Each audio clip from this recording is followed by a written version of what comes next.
Hello everyone, আমি রুদ্রাক্ষী। তো আজকে আমি বাড়িতে ডিম কষা রান্না করেছিলাম, তো সেটাই তোমাদের সঙ্গে শেয়ার করছি।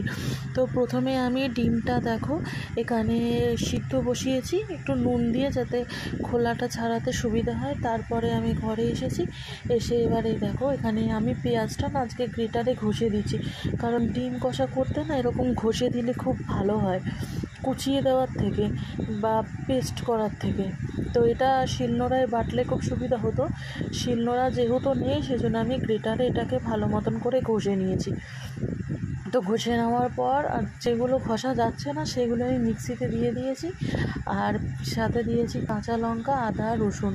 তো ওগুলো দিলাম, আর এখানে কিছু আলু কেটে নিয়েছি, কারণ আলু ছাড়া তো বাঙালির ইমোশনটাই কাজ করে না, সেই জন্য। আর এই দেখো আদা, রসুন, পেঁয়াজ আর কাঁচা লঙ্কাটা এখানে আমি বেটে নিয়েছি এবং তারপরে ডিমটাও সিদ্ধ হয়ে গেছে। তো ডিমগুলোর খোলাটা ছাড়িয়ে নিয়েছি। তারপর আমি কড়াইতে সর্ষের তেল গরম করতে দিলাম এবং তারপর আমি সেদ্ধ ডিমগুলো দিয়ে দিয়েছি। দিয়ে এবার এটাকে একটু লাল লাল করে আমি ভেজে নিলাম। তো একটু লাল লাল করে ভেজে নেওয়ার পর ডিমটা তুলে নিয়ে ওই তেলের মধ্যে আলু দিয়ে দিলাম এবং আলুর মধ্যে আমি একটু নুন দিয়ে দিয়েছি। দিয়ে আলুটাকেও এবার একটু ভালো মতন করে লাল লাল করে ভেজে নেবো, যাতে আলুটা সিদ্ধ হয়ে যায়। তো দেখো আলুটা কিন্তু আমি লাল লাল করে ভেজে নিয়েছি। এবার তারপর আমি আলুটা তুলে নিলাম। তুলে নিয়ে ওই তেলের মধ্যে একটা তেজপাতা আর গোটা গরম মশলা ফোড়ন দিয়ে আর গ্রেট করে রাখা পেঁয়াজটা দিয়ে দিলাম। পেঁয়াজটা দিয়ে এবার পেঁয়াজটা একটু ভালো মতন করে নাড়াচাড়া করে নিচ্ছি। তারপর আমি পেঁয়াজের মধ্যে পরিমাণ মতো নুন দিয়ে দিলাম। নুন দিয়ে এবার আর একটু ভালো করে ভেজে নেব, যতক্ষণ না পেঁয়াজটার কালারটা চেঞ্জ হচ্ছে, বাদামি বাদামি রং হচ্ছে। পেঁয়াজ কুচি দিলে কিন্তু এই রান্নাটা অতটা টেস্ট হয় না, যতটা না এইভাবে গ্রেট করে দিলে হয়। তো দেখো পেঁয়াজটা কিন্তু ভাজা হয়ে গেছে। তারপর আমি এটার মধ্যে একটু হলুদ গুঁড়ো, জিরে গুঁড়ো, ধনে গুঁড়ো আর কাশ্মীরি লঙ্কাগুলো কালারের জন্য দিয়েছি। দিয়ে এবার ভালো মতন করে একটু নাড়াচাড়া করে নেব কিছুক্ষণ ধরে খুন্তি দিয়ে।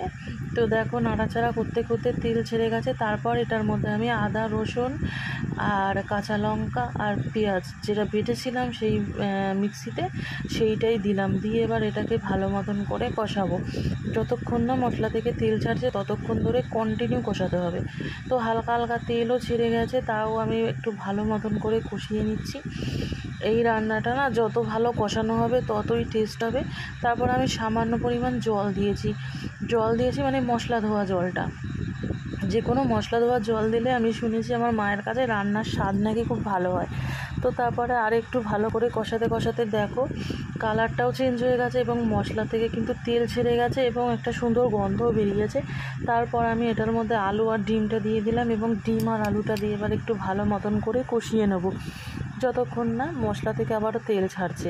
তো ভালো করে নাড়াচাড়া করে নিলাম কিছুক্ষণ ধরে। তো দেখো সাইড দিয়ে কিন্তু তেল ছাড়তে শুরু করে দিয়েছে। ডিমের সঙ্গে আলু দিয়ে ভালো মতন করে কষানোও হয়ে গেছে। আর একটু খুন্তি দিয়ে আমি একটু নাড়াচাড়া করে দিলাম, নাহলে নিচ দিয়ে যাতে লেগে না যায়। তারপর আমি এটাতে সামান্য পরিমাণ জল দিয়েছি, যেহেতু এটা কষা হবে। আর আলুটা মোটামুটি এতটাই ভেজেছি যে একটু সিদ্ধ টাইপের হয়ে গেছে, তাই সেই বেশি তো লাগবে না, আলুটা সিদ্ধ করতে বেশি লাগবে না জল। আর সেই জন্য অল্প জল দিলাম। জল দিয়ে কিছুক্ষণ নাড়াচাড়া করার পর দেখো ঝোলটা কিন্তু একদম শুকনো শুকনো হয়ে গেছে।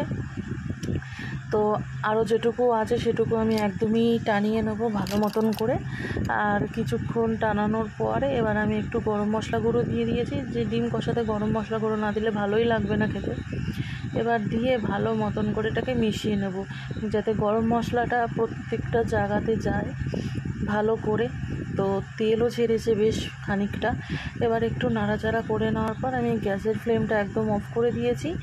দিয়ে এবার কড়াইতে কিছুক্ষণ ফুটছিল, তারপর আমি এটাকে নামিয়ে নিয়েছি। নামিয়ে দেখো একদম এরকম দেখতে হয়েছে, আর তেলও ছেড়েছে আর প্রচণ্ড ঝালও হয়েছে।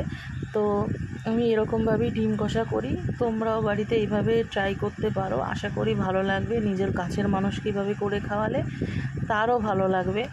তো আমি এইভাবে করেছি। তো এবারে রাত্রেবেলা আমরা ডিনারে খাবো ভাত দিয়ে। তো হাজবেন্ড খুবই পছন্দ করে এভাবে খেতে। তো ভালো লাগলে শেয়ার করে দিও। ধন্যবাদ।